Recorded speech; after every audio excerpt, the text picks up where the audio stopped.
तो हेलो तो और आज हम खेलने नहीं सकते फ्री फायर। ये गाइस हमारे आज मेंटेनेंस ब्रेक है। तो गाइस हमारे आज मैं कुछ आपको डिटेल में बता सकता हूँ क्या कहा है।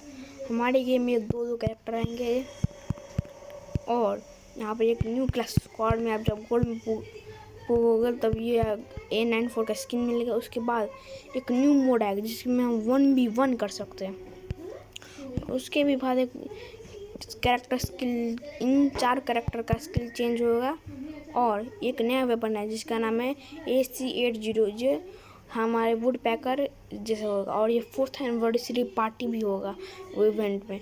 और लास्ट अपडेट है ये पिक वीडियो जिसमें आप देख सकते हैं कि क्या क्या आने वाला है। तो हम अपने अपडेट पर क्लिक करेंगे